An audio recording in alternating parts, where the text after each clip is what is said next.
Welcome back to KS Guruji. ಈಗಾಗಲೇ ನಮ್ಮದು December 29 prelims ಪರೀಕ್ಷೆ ಆಗಿದೆ ಅಲ್ವಾ. ಸೊ ನಮ್ಮ ಮುಂದಿನ ದಾರಿ ಏನಪ್ಪ ಅಂತಂದರೆ ನಮಗೆಲ್ಲ ಗೊತ್ತು, ಮುಖ್ಯ ಪರೀಕ್ಷೆ ಅಲ್ವಾ, ಮೇನ್ಸ್ ಎಕ್ಸಾಮಿನೇಷನ್. ಈಗಾಗಲೇ ಇವತ್ತು ಒಂದು ತಾತ್ಕಾಲಿಕ ದಿನಾಂಕವನ್ನು ಬಿಟ್ಟಿದ್ದಾರೆ ಅಲ್ವಾ ಮೇನ್ಸ್ ಪರೀಕ್ಷೆಗೆ. ಏನು ತಾತ್ಕಾಲಿಕ ದಿನಾಂಕ? ಮಾರ್ಚ್ 28 ಅಲ್ವಾ. ಮಾರ್ಚ್ 28ರಿಂದ ಏಪ್ರಿಲ್ 2ರವರೆಗೂ ಮುಖ್ಯ ಪರೀಕ್ಷೆಯ ದಿನಾಂಕವನ್ನು ಬಿಟ್ಟಿದ್ದಾರೆ. ಈ 4ರಿಂದ 5 ದಿನ ಏನಾಗುತ್ತೆ, ಮುಖ್ಯ ಪರೀಕ್ಷೆ ಆಗುತ್ತೆ. ಓಕೆ, ಈ ಒಂದು ವಿಡಿಯೋದಲ್ಲಿ ನಾವು ಮುಖ್ಯ ಪರೀಕ್ಷೆಗೆ ಸಂಬಂಧಿಸಿದಂತೆ ಪ್ರಮುಖವಾಗಿ 3 ಅಂಶಗಳನ್ನು ನಾವು ಡಿಸ್ಕಸ್ ಮಾಡ್ತೀವಿ. ಓಕೆ, 1ನೇ ಅಂಶ KS ಮೇನ್ ಸಿಲೆಬಸ್ ಅಲ್ವಾ. ಇದೆಲ್ಲ ಎಲ್ರಿಗೂ ಗೊತ್ತಿದೆ. ಮೇನ್ ಸಿಲೆಬಸ್ ಏನಿದೆ, 4 GS ಇದೆ, ಪ್ರತಿಯೊಂದು GSಲ್ಲೂ 3 ಸೆಕ್ಷನ್ ಇರುತ್ತೆ, ಎಲ್ಲ ಗೊತ್ತಿದೆ. ಬಟ್ ಒಂದು ಸಲ ಬ್ರೀಫಾಗಿ ಅದ್ರ ಬಗ್ಗೆ ನಾನು ಎಕ್ಸ್ಪ್ಲೇನ್ ಮಾಡ್ತೀನಿ. ಓಕೆ, ಯಾಕೆಂದರೆ ಫ್ರೆಷರ್ಸ್ ಯಾರು ಇರ್ತಾರೆ ಅವರಿಗೆ ಒಂದು ದಾರಿದೀಪವಾಗುತ್ತೆ. ಈ ಏನು ಮೇನ್ ಸಿಲೆಬಸ್ ಇದೆ ಅದೊಂದು ಜಸ್ಟ್ ಒಂದು ಐಡಿಯಾ ಬರುತ್ತೆ, ಬ್ರೀಫಾಗಿ ಇರಲಿ ಅಂತ ಹೇಳ್ತೀನಿ. ಓಕೆ, 2ನೇ ಅಂಶ ಏನಪ್ಪ ಅಂತಂದರೆ 2 ಹಳೆ ಮುಖ್ಯ ಪರೀಕ್ಷೆಯ KS ಮುಖ್ಯ ಪರೀಕ್ಷೆಯ 2 ಪ್ರಶ್ನೆಗಳನ್ನು ತೊಗೊತೀನಿ. ಓಕೆ, ಈ 2 ಪ್ರಶ್ನೆಗಳನ್ನು ತಗೊಂಡು ಮುಂದೆ ಯಾವ ತರಹ ಪ್ರಶ್ನೆಗಳನ್ನು ನಾವು ಎಕ್ಸ್ಪೆಕ್ಟ್ ಮಾಡ್ಬೋದು, ಬರುವಂತಹ ಒಂದು ಮೇನ್ಸ್ ಎಕ್ಸಾಮಿನೇಷನಲ್ಲಿ ಯಾವ ಒಂದು ಪ್ರಶ್ನೆಗಳನ್ನು ನಾವು ಎಕ್ಸ್ಪೆಕ್ಟ್ ಮಾಡ್ಬೋದು ಅನ್ನೋದನ್ನು ನಾವು ಡೀಟೇಲಾಗಿ ಡಿಸ್ಕಸ್ ಮಾಡೋಣ. ಓಕೆ, 3ನೇ ಅಂಶ, ಈಗ ನಾವು ಯಾವ ಪ್ರಶ್ನೆಗಳನ್ನು ಎಕ್ಸ್ಪೆಕ್ಟ್ ಮಾಡ್ತೀವಲ್ವಾ, ಇಂಥ ಒಂದು ಪ್ರಶ್ನೆಗಳು ಬರುತ್ತೆ ಅಂತ ಹೇಳಿ ಮುಂದಿನ ಮುಖ್ಯ ಪರೀಕ್ಷೆಗಳಲ್ಲಿ, ಆ ಒಂದು ಪ್ರಶ್ನೆಗಳಿಗೆ ನಿಮ್ಮ KS ಗುರೂಜಿ ತಂಡದಿಂದ ಏನು ಒಂದು ಮಾರ್ಗದರ್ಶನವನ್ನು ಕೊಡ್ತೀನಿ ಅನ್ನೋದ್ರ ಬಗ್ಗೆ ಎಕ್ಸ್ಪ್ಲೇನ್ ಮಾಡ್ತೀನಿ. ಅದೇ ಏನು, ನಮ್ಮ KS ಮಂಥನ ಅನ್ನುವಂಥ ಒಂದು ನೂತನ ಒಂದು ಕಾರ್ಯಕ್ರಮವನ್ನು ನಾವು ಮಾಡ್ತಾಯಿದ್ದೀವಿ. ಏನಿದು KS ಮಂಥನ ಅಂತಂದರೆ, ಟಾಪ್ ಒಂದಿಷ್ಟು ಪ್ರಶ್ನೋತ್ತರಗಳನ್ನು ಡಿಸ್ಕಸ್ ಮಾಡೋದು. ಓಕೆ, ಈ ಪ್ರಶ್ನೋತ್ತರಗಳು ಯಾವುದ್ರ ಬೇಸ್ ಮೇಲೆ ಇರುತ್ತೆ? ಹಳೆಯ ಪ್ರಶ್ನೆ ಪತ್ರಿಕೆಗಳ ಬೇಸ್ ಮೇಲೆ ಇರುತ್ತೆ. ಓಕೆ, ಇದೇನು ಹಳೆಯ ಪ್ರಶ್ನೆ ಪತ್ರಿಕೆ ಮೇಲೆ ಯಾವ ಥರ ಕ್ವಶನ್ಸ್ ತೊಗೋತೀವಿ ಏನು ಅನ್ನೋದನ್ನು ಈ ಒಂದು ಕಂಪ್ಲೀಟ್ ವಿಡಿಯೋ ನೋಡಿದರೆ ನಿಮಗೊಂದು ಐಡಿಯಾ ಬರುತ್ತೆ. ಓಕೆ, ದಯವಿಟ್ಟು ಕಂಪ್ಲೀಟ್ ವಿಡಿಯೋನ ನೋಡಿ ಅಂತ ನಾನು ನಿಮ್ಮಲ್ಲಿ ಕೇಳ್ಕೊಳ್ತಾ ಇದ್ದೀನಿ ಸ್ನೇಹಿತರೆ. ಓಕೆ, ಈಗ ಮುಖ್ಯ ಪರೀಕ್ಷೆಯ ಸಿಲೆಬಸ್ ಏನು ಅನ್ನೋದನ್ನು ನೋಡೋಣ. 1ನೇದು ನಮಗೆ ಗೊತ್ತು, KS ಮೇನ್ಸ್. ಓಕೆ, ಸಿಲೆಬಸ್ ಏನೇನಿದೆ ಅಂತ ಹೇಳಿ. ಓಕೆ, 1ನೇದು 4 GS ಪೇಪರ್ ಬರುತ್ತೆ ಅಲ್ವಾ. GS1, GS2, GS3, GS4, ಇನ್ನೊಂದು essay. ಓಕೆ, ಸೊ GS1ನಲ್ಲಿ 3 ಸೆಕ್ಷನ್ ಇದೆ, GS2ನಲ್ಲಿ 3 ಸೆಕ್ಷನ್ ಇದೆ, GS3ನಲ್ಲಿ 3 ಸೆಕ್ಷನ್ ಇದೆ, GS4 ಓವರಾಲ್ ಆಗಿ ನಾವು ಒಂದೇ ಅಂತ ಹೇಳ್ತೀವಿ ಯಾವಾಗಲೂ. GS1 1ನೇ ಸೆಕ್ಷನ್ ಏನಿದೆ, ಇತಿಹಾಸ ಅಲ್ವಾ, ಹಿಸ್ಟ್ರಿ. 2ನೇದು ಸೋಷಿಯಲ್ ಆ್ಯಂಡ್ ಪೊಲಿಟಿಕಲ್ ಪರ್ಸ್ಪೆಕ್ಟಿವ್, ಸಾಮಾಜಿಕ ಮತ್ತು ರಾಜಕೀಯ. 3ನೇದು ಏನಿದೆ, RD ಆ್ಯಂಡ್ ಎಕನಾಮಿ ಅಲ್ವಾ, ಗ್ರಾಮೀಣಾಭಿವೃದ್ಧಿ ಮತ್ತು ಆರ್ಥಿಕತೆ. GS2 ಫಸ್ಟ್ ಸೆಕ್ಷನ್ ಏನಿದೆ, ಜಿಯೋಗ್ರಫಿ ಅಂದರೆ ಭೂಗೋಳ. 2ನೇ ಸೆಕ್ಷನ್ ಏನಿದೆ, ಇಂಡಿಯನ್ ಕಾನ್ಸ್ಟಿಟ್ಯೂಷನ್ ಅಲ್ವಾ, ಭಾರತ ಸಂವಿಧಾನ. 3ನೇ ಸೆಕ್ಷನ್ ಏನಿದೆ, ಸಾರ್ವಜನಿಕ ಆಡಳಿತ, ಪಬ್ಲಿಕ್ ಅಡ್ಮಿನಿಸ್ಟ್ರೇಷನ್ ಅಲ್ವಾ. GS3ನಲ್ಲಿ ಫಸ್ಟ್ ಸೆಕ್ಷನ್ ಏನಿದೆ, ಸೈನ್ಸ್ ಆ್ಯಂಡ್ ಟೆಕ್ಕು. 2ನೇ ಸೆಕ್ಷನ್ ಏನಿದೆ, ಅಗ್ರಿಕಲ್ಚರ್ ಸೈನ್ಸು ಅಂದರೆ ಕೃಷಿ ವಿಜ್ಞಾನ ಅಲ್ವಾ. 3ನೇ ಸೆಕ್ಷನ್ ಏನಿದೆ, ಪರಿಸರ ವಿಜ್ಞಾನ ಮತ್ತು ಅದಕ್ಕೆ ಸಂಬಂಧಿಸಿದ ಸಮಸ್ಯೆಗಳು ಅಂದರೆ ಎನ್ವಿರಾನ್ಮೆಂಟಲ್ ಇಶ್ಯೂಸ್ ಅಲ್ವಾ. 4ನೇ section ethics, integrity and aptitude, ನೈತಿಕತೆ, ಸಮಗ್ರತೆ ಮತ್ತು ಅಭಿಕ್ಷಮತೆ ಅಂತ ಹೇಳ್ತೀವಿ. essay ಓವರಾಲ್ ಆಗಿದೆ. essay ಅಂತ ನಮಗೆ ಗೊತ್ತಿದೆ, 2 essay ಬರುತ್ತೆ ಅಲ್ವಾ. 2 essay ಕೇಳ್ತಾನೆ, ನ್ಯಾಷನಲ್ ಆರ್ ಇಂಟರ್ನ್ಯಾಷನಲ್ ಇಶ್ಯೂ, ಇನ್ನೊಂದು ಲೋಕಲ್ ಆರ್ ಸ್ಟೇಟ್ ಇಶ್ಯೂ ಅಂತ. ಓಕೆ, ಈಗ 1ನೇದು ಸಿಲೆಬಸನ್ನು ಬ್ರೀಫಾಗಿ ನೋಡಿದ್ವಿ, ಏನೇನಿದೆ, ಯಾವ್ಯಾವ ಸೆಕ್ಷನಲ್ಲಿ ಯಾವ್ಯಾವ ಸಬ್ಜೆಕ್ಟ್ ಇದೆ, ಏನಿದೆ ಅಂತ ಹೇಳಿ. ಓಕೆನಾ. ಸೊ ನಾವೆಲ್ಲರೂ ಕೂಡ ಸ್ಟ್ಯಾಂಡರ್ಡ್ ಬುಕ್ಸ್ ಅಂತ ಏನು ಹೇಳ್ತೀವಿ, ಅಥವಾ notes, okay, R any other sources. Okay, ಇದನ್ನು ನಾವು ಈ ಮುಖ್ಯ ಪರೀಕ್ಷೆಗೆ ಮಾಡಲೇಬೇಕು ಅಲ್ವಾ, ಮಾಡಲೇಬೇಕು, ಅದನ್ನು ಮಾಡೇ ಮಾಡ್ತೀವಿ. ಓಕೆ, ಮಾಡುವುದರ ಜೊತೆಗೆ ಆನ್ಸರ್ ರೇಟಿಂಗ್ ಅಂತ ಏನು ಹೇಳ್ತೀವಲ್ಲ, ಇದು ತುಂಬ ಇಂಪಾರ್ಟೆಂಟ್. ಓಕೆ, ಆನ್ಸರ್ ರೈಟಿಂಗ್ ಮಾಡದೇ ಇದ್ದರೆ ಇದೆಲ್ಲ ಮಾಡಿದ್ದು ವೇಸ್ಟ್ ಆಗುತ್ತೆ. ಸೊ ಆನ್ಸರ್ ರೈಟಿಂಗ್ ನಾವು ಮಾಡಲೇಬೇಕು. ಆನ್ಸರ್ ರೈಟಿಂಗ್ನ ನಾವು ಯಾವ ಥರ ಮಾಡಬೇಕು? ಪ್ರಿವಿಯಸ್ ಇಯರ್ ಕ್ವಶನ್ನ ಮಾಡಬೇಕು ಅಲ್ವಾ? First preference previous year question. ಎರಡನೇ ಪ್ರಿಫರೆನ್ಸ್ ಏನು ಬರುತ್ತೆ? Previous year question based questions ಅಂತ ಹೇಳ್ತೀವಿ, ಅಥವಾ themes, repetitive themes. Okay, repetitive themes based questions ಅಂತ ಹೇಳ್ತೀನಿ. ಓಕೆನಾ? ಏನಿದು ರಿಪಿಟೇಟಿವ್ ಥೀಮ್ಸ್ ಬೇಸ್ಡ್ ಕ್ವಶನ್ ಅಂದರೆ ಅಂತ ನೋಡೋಣ. ಓಕೆ, ಇದು ನಮ್ದು 2021 ಮೇನ್ಸ್ ಅಂದರೆ 106 ಬ್ಯಾಚ್ ಅಂತ ಏನು ಹೇಳ್ತೀವಲ್ಲ, ಆ 2021ನೇ ಇಯರಲ್ಲಿ ಆಗಿದ್ದಂಥ ಮೇನ್ಸ್ ಪೇಪರ್ದು ಒಂದು ಜಸ್ಟ್ 2 ಪ್ರಶ್ನೆಗಳನ್ನು ನಾನು ನಿಮಗೆ ಹೇಳ್ತೀನಿ. ಏನು ರಿಪಿಟೇಟಿವ್ ಥೀಮ್ಸ್, ಯಾವ ಥರ ಪ್ರಶ್ನೆಗಳನ್ನು ನಾವು ಎಕ್ಸ್ಪೆಕ್ಟ್ ಮಾಡ್ಬೋದು.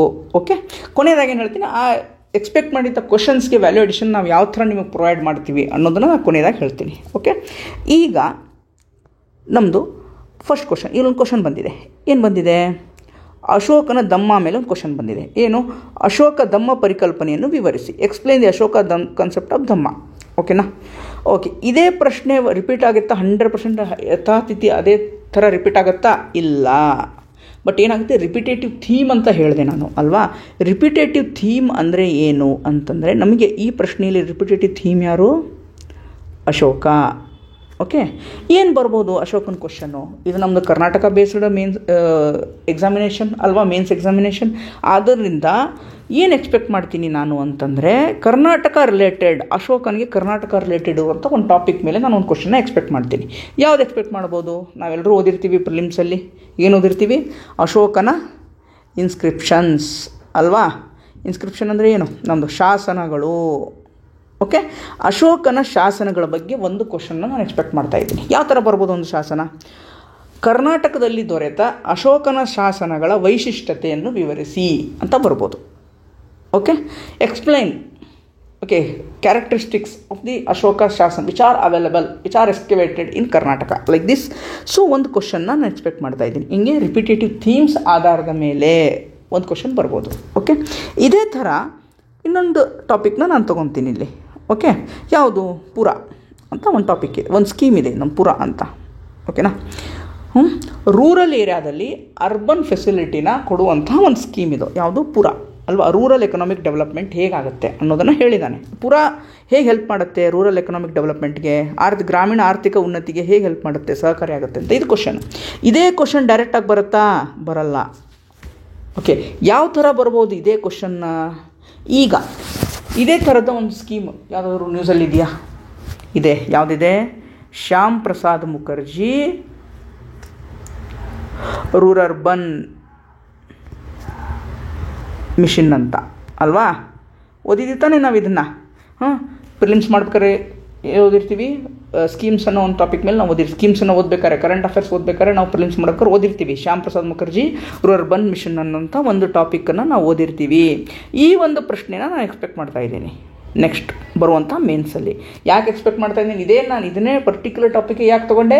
ಇದೇ ಥರ ಒಂದು ರಿಪಿಟೇಟಿವ್ ಥೀಮಲ್ಲಿ ನನಗೊಂದು ಕ್ವಶನ್ ಬಂದಿದೆ, ಪುರ ಅಂತ ಒಂದು ಕ್ವಶನ್ ಬಂದಿದೆ. ಸೊ ಅದೇ ಬೇಸ್ ಮೇಲೆ ನಾನು ಏನು ಮಾಡ್ತಾ ಇದ್ದೀನಿ, ರೂರರ್ಬನ್ ಮಿಷನ್, ಶ್ಯಾಮ್ ಪ್ರಸಾದ್ ಮುಖರ್ಜಿ ರೂರರ್ಬನ್ ಮಿಷನನ್ನು ನಾನು ಎಕ್ಸ್ಪೆಕ್ಟ್ ಮಾಡ್ತಾ ಇದ್ದೀನಿ. ಓಕೆ, ಬರುವಂಥ ಚಾನ್ಸಸ್ ಜಾಸ್ತಿ. ಸೊ ನಮ್ಮದು ಪ್ರೋಗ್ರಾಮ್ ಏನಪ್ಪ ಅಂತಂದರೆ, ಆಲ್ರೆಡಿ ಹೇಳ್ದಂಗೆ ಮೇನ್ಸ್ ಮಂಥನ ಅಂತ, ಓಕೆ, ಅಥವಾ ಮ್ಯಾರಥಾನ್, ಮೇನ್ಸ್ ಮ್ಯಾರಥಾನ್ನ ಮಾಡಿಸ್ತೀವಿ. ಓಕೆ, ಇದು ಏನು ನಮ್ಮ ಮೇನ್ಸ್ ಮ್ಯಾರಥಾನ್ನ ವಿಶಿಷ್ಟತೆ ಏನಪ್ಪ ಅಂತಂದರೆ, ಒಂದನೇದು ರಿಪಿಟೇಟಿವ್ ಥೀಮ್ಸ್ ಮೇಲೆ ಕ್ವಶನ್ಸನ್ನು ತೊಗೊತೀವಿ. ಓಕೆ, ಎರಡನೇದ್ದು ಇದು ಕನ್ನಡ ಮಾಧ್ಯಮ ಮತ್ತು ಇಂಗ್ಲೀಷ್ ಮಾಧ್ಯಮ ಎರಡರಲ್ಲೂ ಕೂಡ ಇರುತ್ತೆ. ಮೂರನೇದ್ದು ಇದು PDF plus recorded video or live video ಎರಡೂ ಕೂಡ ಅವೈಲಬಲ್ ಇರುತ್ತೆ. ಓಕೆ, ಸೊ ನೀವು ಅನ್ಬೋದು ಸರ್ ಎಷ್ಟು ಕ್ವಶನ್ನ ತೊಗೋತೀರಾ ರಿಪಿಟೇಟಿವ್ ಥೀಮ್ಸ್ ಮೇಲೆ? It's depend on topic or that section. ಒಂದು ಸೆಕ್ಷನ್ ಮೇಲೆ ಯಾವ್ಯಾವ ರಿಪಿಟೇಟಿವ್ ಥೀಮ್ಸ್ನ ನಾವು ತೊಗೊತೀವಿ. ಫಾರ್ ಎಕ್ಸಾಂಪಲ್, ಇಡೀ GS1ನಲ್ಲಿ ಒಂದು 50 ಕ್ವಶನ್ ಆಗ್ಬೋದು. ಓಕೆ, ಅಂತ ಎಕ್ಸಾಂಪಲ್ ನಾನು ಹೇಳಿದೆ. ಇಷ್ಟೇ ಕ್ವಶನ್ ಅಂತ ಹೇಳೋಕ್ಕಾಗಿದೆ, 50 60 ಆಗ್ಬೋದು GS2ನಲ್ಲಿ. ಓಕೆ, ಓವರ್ ಆಲ್ 50 ಟಾಪಿಕ್ ಅಂತ ಅಂತೀವಿ, ಅಥವಾ 60 ಟಾಪಿಕ್ ಆಗ್ಬೋದು. Okay, it's depend on how much it's important that topic. ನಾವು ಯಾವುದೇ ಒಂದು ಡಂಪ್ ಮಾಡಲ್ಲ, ಸುಮ್ಮನೆ ಎಲ್ಲ ಕ್ವಶನ್ಸ್ ತೊಗೊಂಡು ಡಂಪ್ ಮಾಡಿ ಇದು ಇಂಪಾರ್ಟೆಂಟ್ ಅಂತ ನಾವು ಹೇಳೋಕ್ಕೆ ಹೋಗಲ್ಲ. Only most important. Okay, most important. ಈಗ ನಾವು ಕೊಡೋ ಕ್ವಶನ್ಸಲ್ಲಿ ಅಟ್ಲೀಸ್ಟ್ ನಿಮಗೆ 8-9 ಕ್ವಶನ್ ಬರುವಂಥ ಚಾನ್ಸಸ್ ಇರಬೇಕು 20 ಕ್ವಶನಲ್ಲಿ. ಆ ಥರ ಕ್ವಶನ್ಸನ್ನು ನಾವು ಕೊಡೋಕ್ಕೆ ಪ್ರಯತ್ನ ಮಾಡ್ತಾಯಿದ್ದೀವಿ. ಓಕೆ, ಸೊ ಆದ್ದರಿಂದ ನಮ್ಮ ಏಮೇನು ಮೇನ್ಸ್ ಮ್ಯಾರಥಾನ್. ಓಕೆ, ಇದರಲ್ಲಿ ನಾವು ಕ್ವಶನ್ಸನ್ನು ಕೊಡ್ತೀವಿ. ಓಕೆ, ಇದೇನಿರುತ್ತೆ ಕ್ವಶನ್ ಆ್ಯಂಡ್ ಆನ್ಸರ್. ಓಕೆ, ನಮ್ಮ ವಿಡಿಯೋದಲ್ಲಿ ಏನು ಎಕ್ಸ್ಪ್ಲೇನ್ ಮಾಡ್ತೀವಿ ಅಂತಂದರೆ, ಒಂದು ಕ್ವಶನ್ಗೆ ಇಂಟ್ರಡಕ್ಷನ್ ಯಾವ ಥರ ಇರಬೇಕು, ಓಕೆ, ಎಷ್ಟು ಲೈನ್ಸ್ ಬರೀಬೇಕು, ಓಕೆ, ಆಮೇಲೆ ಪಾಯಿಂಟ್ಸ್, ಬಾಡಿ ಉತ್ತರದ ಮುಖ್ಯ ಭಾಗ ಯಾವ ಥರ ಇರಬೇಕು, ಪಾಯಿಂಟ್ಸ್ ವೈಸ್ ಇರಬೇಕಾ ಅಥವಾ ಕೀವರ್ಡ್ಸ್ ಕೊಟ್ಟು ಹೆಡ್ಡಿಂಗ್ ಬರೀಬೇಕಾ, ಯಾವ ಥರ ಕ್ವಶನ್ಗೆ ಎಷ್ಟು ಪೇಜ್ ಬರೀಬೇಕು, ಯಾವುದಕ್ಕೆ ಫ್ಲೋ ಚಾರ್ಟ್ ಹಾಕಬೇಕು, ಯಾವುದಕ್ಕೆ ಫ್ಲೋ ಚಾರ್ಟ್ ಹಾಕಬಾರ್ದು ಅನ್ನೋದನ್ನು ನೀಟಾಗಿ ನಾವು ಈ ವಿಡಿಯೋದಲ್ಲಿ ಎಕ್ಸ್ಪ್ಲೇನ್ ಮಾಡ್ತೀವಿ. ಓಕೆ, ಅದಕ್ಕೆ ತಕ್ಕ ಹಾಗೆ ನಿಮಗೆ PDF ಅವೈಲೇಬಲ್ ಇರುತ್ತೆ. ಓಕೆ, ಆ ವಿಡಿಯೋ ನೋಡೋದು, PDF ಓದೋದು, ಓನಾಗಿ ನೀವು ಆನ್ಸರ್ ಬರೆದು ವೆರಿಫೈ ಮಾಡ್ಕೊಳ್ಳೋದು. ಓಕೆ, ಇಲ್ಲಿ ವಿಡಿಯೋ ನೋಡ್ತಾ ನೀವು ನೋಟ್ಸ್ ಮಾಡ್ಕೊಳ್ಳೋದು, ಟೈಮ್ ವೇಸ್ಟ್ ಮಾಡೋದು ಇಲ್ಲವೇ ಇಲ್ಲ. ವಿಡಿಯೋನ ನೀವು ಅರ್ಥ ಮಾಡ್ಕೋಬೇಕು. ನೋಟ್ಸ್ ಮಾಡ್ಕೊಳ್ಳೋಕ್ಕಿಂತ ಜಾಸ್ತಿ ಏನು ವಿಡಿಯೋದಲ್ಲಿ ಅರ್ಥ ಮಾಡ್ಕೊಳ್ಳೋವಂಥ ಒಂದು ಸಂಗತಿಗಳು ಜಾಸ್ತಿ ಇರುತ್ತೆ. ಆದ್ದರಿಂದ ವಿಡಿಯೋನ ನೋಡಿ ಅರ್ಥ ಮಾಡ್ಕೊಳ್ಳಿ. ಆ ಅರ್ಥ ಮಾಡ್ಕೊಂಡಿದ್ದನ್ನು ನೀವು ಉತ್ತರವನ್ನು ಬರೀಬೇಕು. ಓಕೆ, ಬರೋದು ನಾವು ಕೊಟ್ಟಿರುವಂಥ PDF ಕಂಪೇರ್ ಮಾಡಿ ನೀವು ಅದನ್ನು ಚೆಕ್ ಮಾಡ್ಕೋಬೇಕು. Okay, this is what continuous process ಇದು. ಓಕೆ, ಇದು ಯಾವುದು 1 ದಿನದಲ್ಲಿ 2 ದಿನದಲ್ಲಿ ಆಗುವಂಥದ್ದಲ್ಲ. ಆನ್ಸರ್ ರೈಟಿಂಗ್ ಅನ್ನೋದು ಇದೊಂದು ಕಂಟಿನ್ಯೂಯಸ್ ಪ್ರೊಸೆಸ್ ಆಗುತ್ತೆ.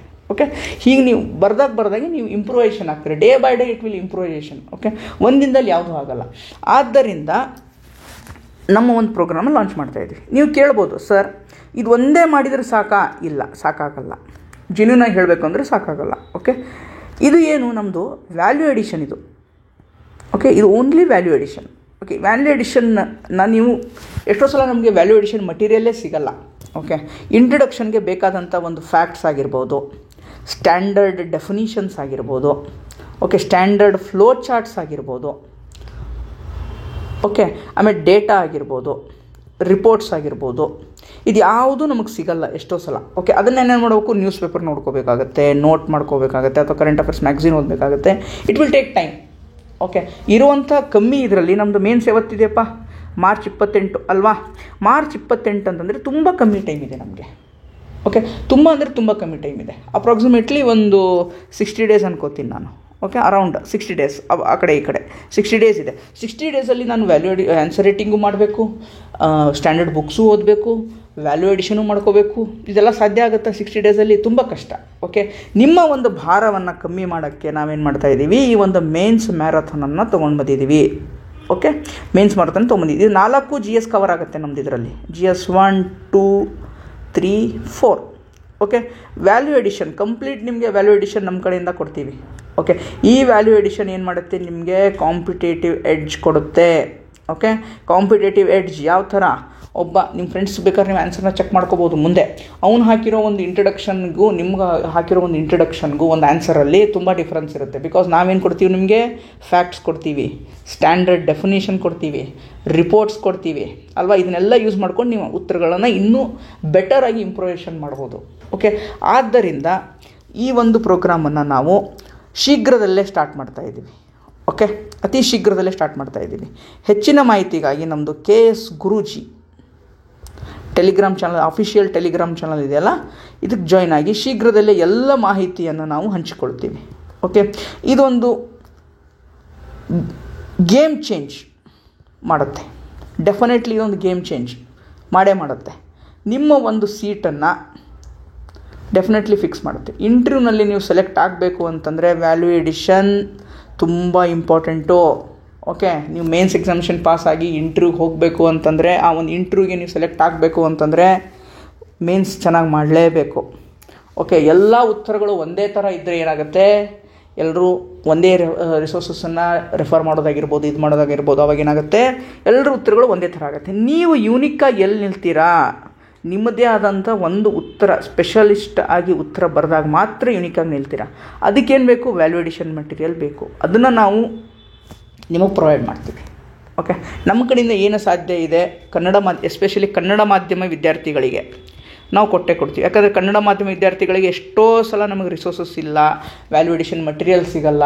ಓಕೆ, ಆ ಒಂದು ನಾವು ಇದನ್ನು ತಲೆಯಲ್ಲಿಟ್ಕೊಂಡು ಕನ್ನಡ ಮಾಧ್ಯಮ ವಿದ್ಯಾರ್ಥಿಗಳಿಗೆ ಸಹಾಯ ಆಗೋ ಅನ್ನೋ ದೃಷ್ಟಿಯಿಂದಲೇ ನಾವು PDF ಅನ್ನು ಕೂಡ ಕೊಡ್ತಾ ಇದ್ದೀವಿ. ಬರೀ ವಿಡಿಯೋ ಕೊಟ್ಟು ನೀವೇ ನೋಟ್ ಮಾಡಿಕೊಂಡು ನಿಮ್ಮ ಟೈಮ್ ವೇಸ್ಟ್ ಮಾಡಿಸ್ತಾ ಇಲ್ಲ. ಆದ್ದರಿಂದ ಏನು ಮಾಡ್ತಾ ಇದ್ದೀವಿ, PDF ಕೂಡ ನಾವು ಕೊಡ್ತಾ ಇದ್ದೀವಿ. ಆದ್ದರಿಂದ ಈ ಒಂದು ಪ್ರೋಗ್ರಾಮ್ಗೆ ಜಾಯ್ನ್ ಆದರೆ ಡೆಫಿನೆಟ್ಲಿ ನಿಮಗೆ ಸಹಾಯ ಆಗುತ್ತೆ ಅಂತ ನಾನು ಹೇಳ್ತೀನಿ. ಓಕೆ, ಹೆಚ್ಚಿನ ಮಾಹಿತಿಗಾಗಿ KS ಗುರೂಜಿ ತಂಡವನ್ನು ಸಂಪರ್ಕಿಸಿ. ಧನ್ಯವಾದಗಳು ಸ್ನೇಹಿತರೆ. ಈ ವಿಡಿಯೋ ಇಷ್ಟ ಆಗಿದ್ದರೆ ಲೈಕ್ ಮಾಡಿ, ಸಬ್ಸ್ಕ್ರೈಬ್ ಮಾಡಿ, ನಿಮ್ಮ ಅಭಿಪ್ರಾಯವನ್ನು ಕಮೆಂಟ್ ಮಾಡಿ. Thank you.